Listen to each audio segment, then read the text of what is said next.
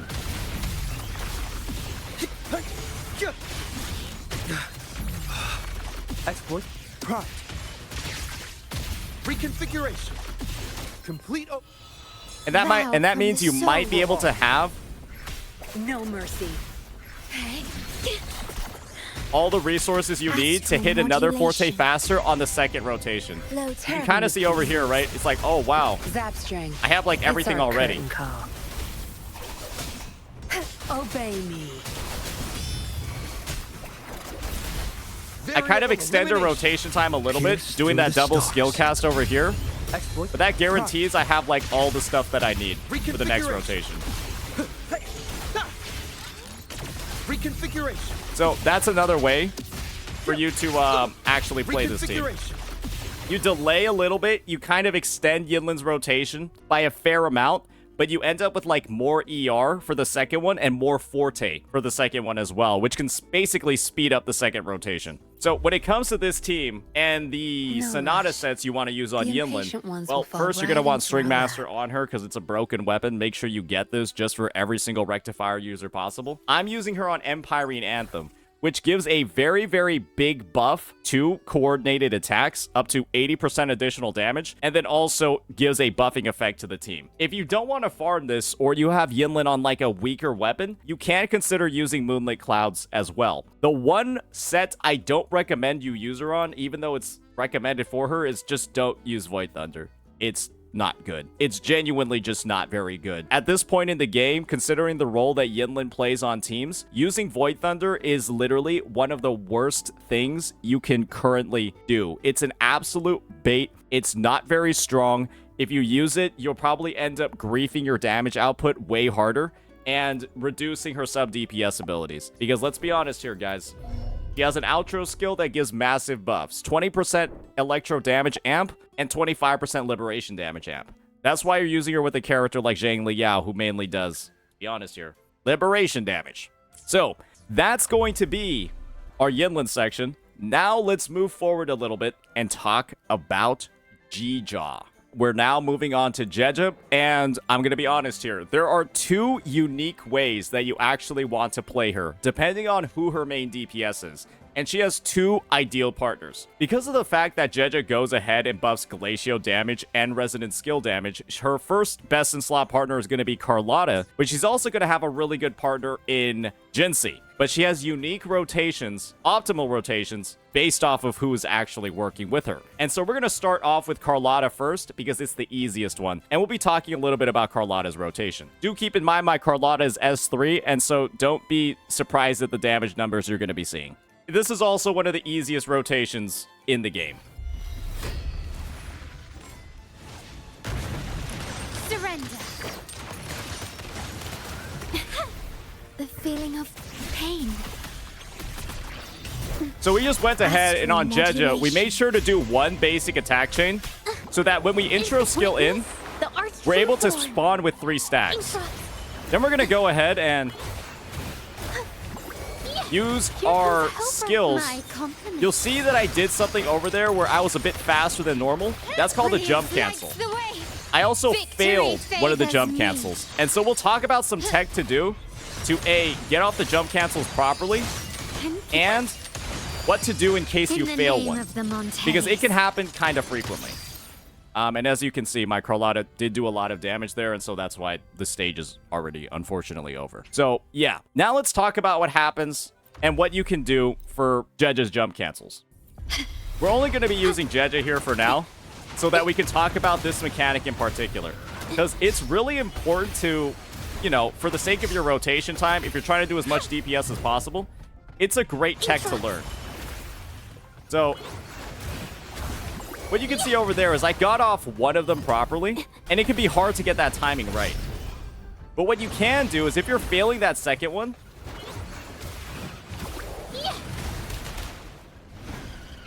you can actually dodge in the middle of the animation to make it faster. Intra. Yeah. What you do is you press E, and then you jump, and if you miss the timing, you end up in the air. And by the time you use that third one, you're usually at a full Forte circuit. So now let's go ahead, let's explore the tech you can do to just dodge after you miss one.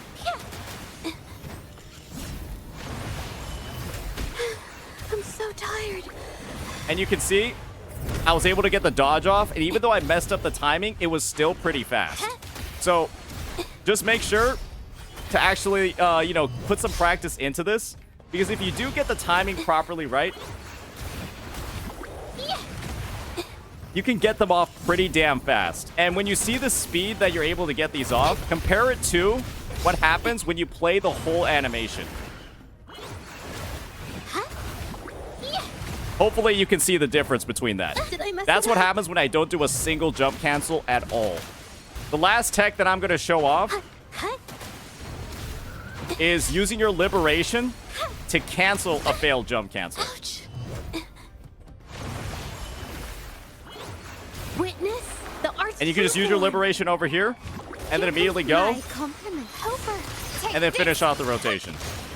The stage is set. Victory So there's a favors lot of me. different ways to get around it. You can dodge after failing it. You can liberate after failing it. You can just do it right in the first place. Masterpiece. And those will complete. all get you to Zhezhi's faster rotation. So, yeah, those are all the different ways to think about it. You could also just go ahead and do it properly in the first place. That's that. You can clearly see I got a 2-star from that clear. That's because I was taking a long time. So, that is the Carlotta team's rotation. You can kind of see it just goes from 1, 2, 3. Now let's go ahead and talk about what you need to do for the Jinsi team to get May it I done. pray for anything And we're just going to be using specific for Jinsi you? over here. Zhezhi is going to be our second support, and then we're going to have Shorekeeper coming in. So let's just go ahead and see what the Jinsi team's rotation looks like. So we just start off a Jinsi rotation pretty simply. Bask in starlight. We just use one of her attacks, So be it. Blessed end. one of her enhanced state forms. Then we go over to Zhezhi, Witness the immediately arts liberate, and then just go to Shorekeeper Worry not. to build up Astral her modulation. rotation. Use her Blood Echo strike skill, is one. and then go back to Heaven Jinsi. ordains. Banish all vice. Use our Take resident skill forth. over here, Sacred light. and then Dragon Vomit. Oh, whoopsies. Then go to Zhezhi, It's the painting. Yeah. Here comes the helper. and then back to Jinsi. And we should have close to a full Forte circuit for this final blast. And then we go back to Zhezhi. Instant art unveiled. We use our liberation. Iron graft. And then go you. back to Strike as one. Jinsi. So be it. Ha. Evil be cleansed. And there we go. Use another one of those. Into the painting. Yeah. Together we fight. Thunder. And that should end it. So that is the alternative rotation you're doing. You'll notice that Jinsei is receiving every single outro skill in that team. And that allows you to get off as many of those nukes as possible. You can do the same exact thing with Farina. You'll charge up your bar a little bit faster as well with Farina's coordinated attacks on top. But that's kind of like how it works. So that's going to be Zhezhi and how she's going to operate in these teams. Now let's go ahead and talk a little bit about the Sonata sets that Zhezhi is going to use. So Zhezhi over here is going to have a best-in-slot option on Empyrine Anthem because of the massive amount of coordinated attacks she does. You can also, similarly to Yinlin, use her on Moonlit Clouds to focus on being more of a buffer. If I'm using something like S3 Carlotta, this is actually like a better set because Carlotta's doing way more damage on the team, right? But for S0 R1 comparisons, usually you just want to use Empyrine because of that big buff to coordinated attack damage. Freezing Frost is complete garbage. Do not use this shit unless you're actively griefing. Or your Zhezhi's maybe like S6. An important thing to note is that Zhezhi really wants 130% ER. If you don't have 130% ER, her rotations really become clunky and not that fun to do. So I highly recommend you try to reach this number, which shouldn't be too bad with either Empyrine Anthem or Moonlit Clouds. You only need 20% ER from your subs. Just try to hit this number across all of your teams. Otherwise, it's going to be really rough. 120 is enough? It's not. Yeah, it's not. Yeah, always go for 130 when you're playing Zhezhi. Some people will tell you 120 is enough. It's not. If you're doing 120, you're doing really odd rotations that are gonna like mess up your timing by the time you get to the third one. But if you want consistent rotations that you can repeat infinitely, you want 130. And when it comes to Zhezhi and Yinlin, they've actually gotten some new Nightmare Echoes that can actually be considered pretty decent on them. Zhezhi's got the Lampy Lumen Myriad, which will go ahead and buff glacial damage and coordinated attack damage, which is pretty good, while Hikari only buffs coordinated attack damage by 40%. And so if you're really looking to optimize Zhezhi, you'll want to use this Nightmare Lampy Lumen. And if you really want to buff Yinlin, you can consider using the Nightmare Tempest Memphis. I'm personally fine with just sharing a Hikari between the both of them that has double crit, so I don't particularly care too much about what's going on over here. So yeah, it's a very slight DPS increase. I don't really put too much value into it. All right, so that's going to be our Zhezhi section. Now let's move on to Xiangli Yao. All right, and so now that we've gone back to Xiangli Yao, we're also, of course, right, going to be wanting Yinlin on the team too. You can substitute in a lot of other sub-DPSs with him, but Yinlin is going to be his most consistent one. And when it comes to Xiangli, he has a couple of very interesting mechanics that you want to make sure that you're actively taking note of to get the most potential out of him. The first one actually being the fact that whenever he uses a resonance skill, he gains a stacking buff for 8 seconds that gives him 5% electro damage. And so because of this, you actually want to use resonance skills really often in your rotation while you're actually building up the team. Also make sure, because he's using the Void Thunder set, you want to use a heavy attack at some point during his rotation to ensure that he gets a 15% electro damage buff. And that's typically right after the intro skill from Yinlin. You're going to go ahead and use a heavy attack, a skill, and then cast your Liberation. That's something to keep in mind if you are trying to maximize his buffs. So let's go ahead. Let's get on into it. So usually I start off on Xiangli. Disruption. I do a skill real fast.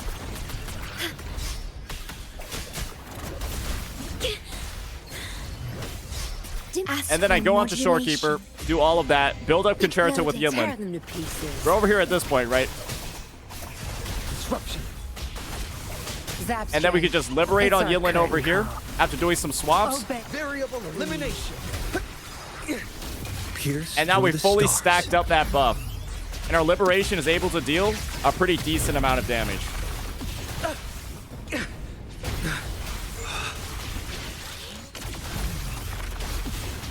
Then we just keep cycling through, use our hypercubes, and make sure that you get your timing right over here, right? Complete. Because otherwise, Yinlin's Ultra buff can actually run out because Xiangli, surprisingly enough, has a really long rotation time. Iron graft you knew. Loading. So do keep that in mind. Be gone. Disruption. That's one of his weaknesses as a character. Get lost. His rotation time can be very long, and so you want to make sure that you're doing as much optimizations as possible to save as much time as you can, and make sure you don't get hit too much too. Exploit. Pride. But yeah, we do get a pretty fast clear over here. He's very easy to play when he is in his liberation mode. You just E, left click, get 5 stacks, E to hypercube, then you basic attack 5 times, or really like 4 times to get the second hypercube, and then you just E attack again to get the third hypercube. When he's played in hypercarry, he is, in my opinion, one of the easiest hypercarries to play in the game. Very, very low effort involved. He has his own time slows as well, and the only thing is just make sure to get off his entire combo before Yinlin's Ultra buff runs out, because he does have one of the longest rotations in the game for a hypercarry. That's why his DPS isn't as high as other units, but his ease of use and his flexibility and his own CC kind of makes up for it. And he does have some clunkiness with Void Thunder because he's got to put in that heavy attack, and he's also, to reach his max potential, he also has to cast those skills repeatedly before using the big nuke on his liberation. So those are some extra hoops you have to jump through to optimize his DPS, which do add some complication to him. But when you do figure him out and then you actually on-field him, he's, you know, you saw he's pretty damn easy. So that's going to be all of the 1.0 units that we've covered. Now we gotta talk, guys, about Phoebe, because boy, oh boy, we've got a lot of different ways to talk about her, and we're gonna be bundling Zani into the conversation as well when it comes to Phoebe. All right, now that we have our Phoebe and Rover ready to go, it's time to talk about Phoebe in her main DPS team. This is a team that's actually going to feature quite a little bit of swapping while you're in some of Phoebe's animations. We're not going to be going super sweaty with this one because her damage still is pretty good, but she does have a reliance on Spectro Frazzle stacks on the enemy to actually deal any damage at all. And the thing is, with Rover coming in and giving some stasis, giving some CC, it ends up being a really easy team to play because of all the natural amount of CC that Phoebe has as well. So let's go ahead, let's give it a try and show you all what the rotation is going to be looking like. In all honesty, Phoebe is a pretty simple unit to use, and so there's not like a huge amount of trouble with it.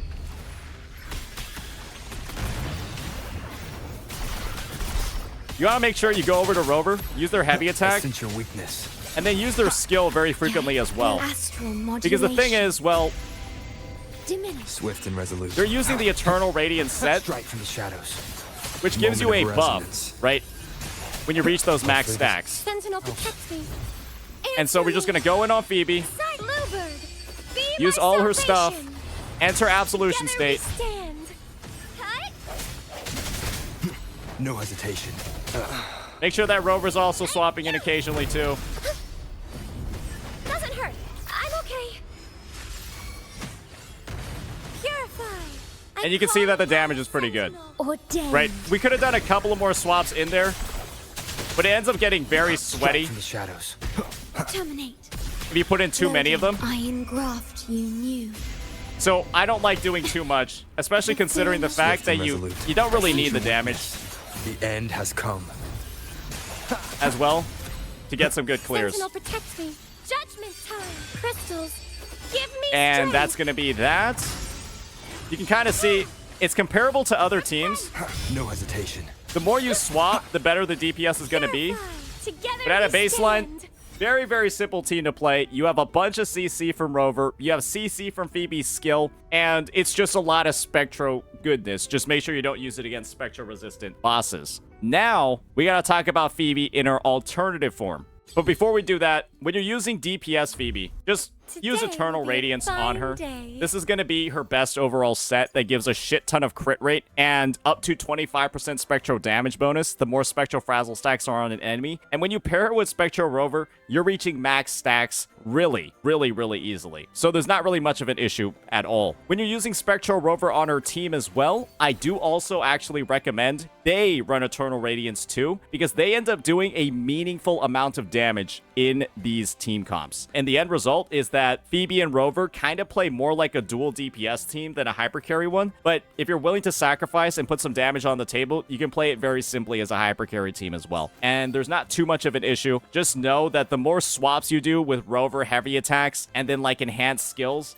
to keep up the frazzle stacks on enemy with this shiver debuff, the more damage you're going to end up doing. And so that's kind of like the trade-off there. ease of use versus, okay, like, are you giga sweating to deal as much damage as you can? And so now we've gone through all of that. Now let's talk about Phoebe and Zani, because this is going to be sort of like a dual conversation we're going to have, because we're going to end up using Phoebe in the support role, in the sub-DPS role, to buff a character like Zani. Big differentiations that you're going to want when you're playing a sub-DPS Phoebe who's focused on buffing Zani is that you actually want moonlit clouds on this unit to focus on her buffing ability, and then also have the impermanence Heron too to get that 12% damage buff. Zani, on the other hand, is of course going to be using Eternal Radiance, and so the idea is that if you have a set built up for your DPS Phoebe from way back in 2.1, then Zani's going to be able to, or probably should be able to, reuse a lot of those pieces. So that's just one thing to keep in mind if you do end up pulling Zani later on in the patch, or if you end up pulling Phoebe and you want to play her as a DPS.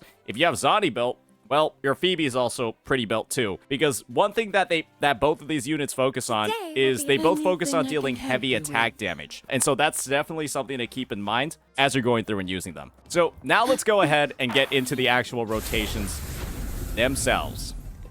Because boy, oh boy, there's been a lot of discourse going on when it comes to these two units. I'm just going to be over here to introduce what's probably going to be the most simple and achievable one that's going to get you the most damage and not require a PhD in theory crafting to fake your numbers to actually getting a result. So let's go ahead, let's break it all down, and let's talk about it.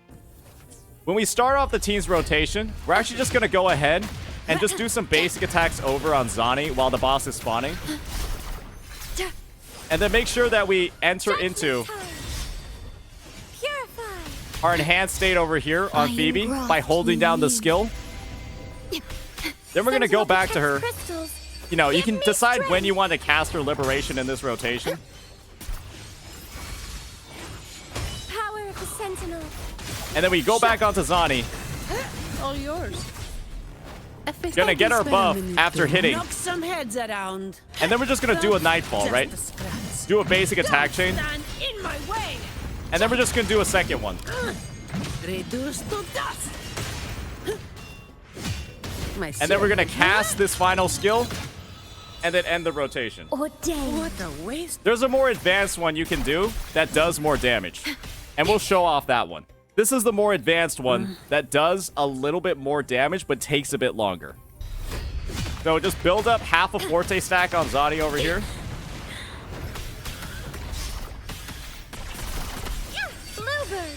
Cancel the transformation animation.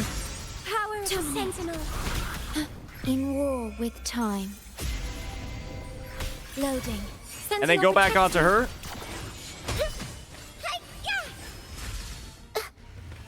What the fuck was that? I'm okay. I call upon the Sentinel. I don't have all day. That was weird. But yeah, just go back, do our Nightfalls. Don't stand in my way. My shield can withstand more than that. And then do a second Nightfall by charging up our skill. And then do a third Nightfall that's unbuffed. That's just... And then end the rotation. That's a wrap. Oath from the heart. Hey.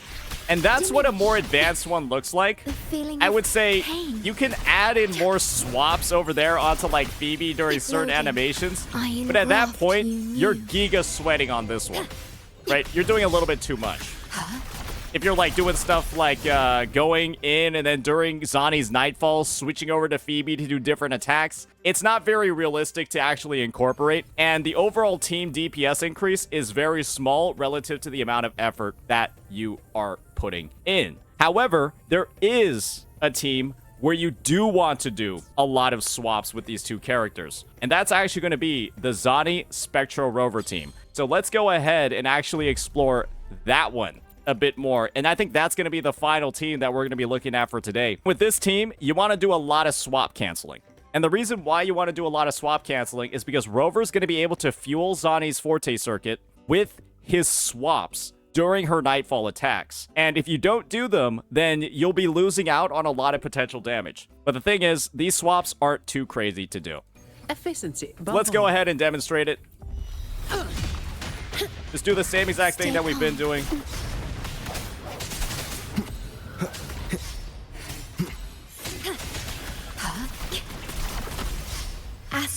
modulation. And then kind of just go from there, right? Swift You'll and remember this resolute. from the I Phoebe sense your rotations that weakness. we've been doing. The hour is upon us. Hopefully this helps. And then we go on to No Zani, thanks. right? All We yours. cast that attack, All of you at once. I don't do overtime. and then we'll get into our first Nightfall, right? Don't stand in No my hesitation. way. Reduce to dust. Bad timing. And then kind of do some swaps like that. Now I And then we end up in our second don't have rotation. a report to write. We get ready to go. Strike from the shadow. Leave it to me. Oh, dear. In war with And make sure time. you watch your concerto as well. Because you can end up Swift in, and like, some resolute. situations Moment of resonance. where if you, like, end up doing, like, a dodge or Hopefully parry, this helps. you generate concerto a little bit too fast. But as you can see over here, the time is still very competitive. I don't And have that's all with me day. completely missing a concerto rotation on Rover. And spending like 5 extra seconds there that I didn't need. But yeah, that's going to be the essential way that you're going to probably want to play those two units. During Zani's Nightfall, which is the longest attack in her basic attack chain, swap over to Rover, use his skill, build up more of those blaze stacks, and get some extra DPS in. That's kind of the way that you want to play catch up in this team relative to a Phoebe comp. And if you're not doing that, if you're not doing those swaps, your Rover's performance is not really going to be that good. But if you do want to have good performance, now you know exactly what to actually do. So that's going to be our overview of Phoebe, sub-DPS Phoebe, Zani with Phoebe as a sub-DPS, and then Zani with Spectro Rover. And so hopefully that has given all of you insight on what to do when it comes to all of these different anniversary units. Do let me know if there are any questions or concerns. We will be doing a part 2 for all of the other units that are going to be coming up. Our Xianglis, our Carlottas, our Rosias, our Brants, and of course, our Kachonas. So that'll be it for now. We'll see you all next time when Phase 2 of these banners arrive. Let me know what you all think. Peace.